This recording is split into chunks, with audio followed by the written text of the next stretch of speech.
postavím se. Ne, v pohodě, zvyklám. Ahoj, děkuju. Zavolám. S tebou potřebuju mluvit. Řekl jsem Wendy, ať zjistí z markerů rasu toho slepáku, co měl Higgins navíc. Byl z nehispánského bělocha. A všechny části těl z pick-upu byly hispánský. Myslím, že Hughes není doktor Jekyll. Zatkli jsme ho za pašování léků, za provozování praxe bez licence a za smrt Eduarda Gomez. Jo, ten už nám neuteče. Ano. Něco potřebuji. Umíš španělsky líp než já a mohl by se shodívat na tohle? Klinika gratis. Bezplatná klinika.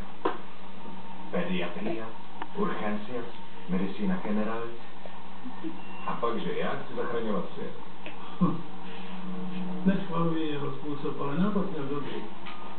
Tenhle, kde vypomáhám, je bezpečná, bezplatná, legální. Jen chci, aby se o ní věděl. Co říkáš, Claro? Sí, claro. No, potřebuje se zastavit o něco. Jsi špejtáty nový, nikdo neuvidí.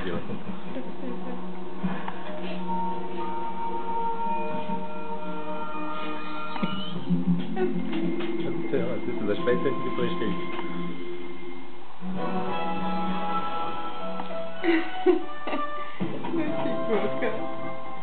No teda.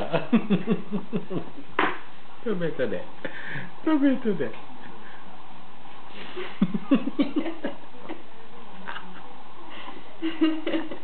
No tobě to jde teda.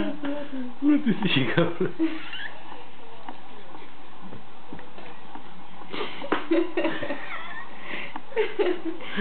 No, ty jsi šikulka. Šikovná, počkej.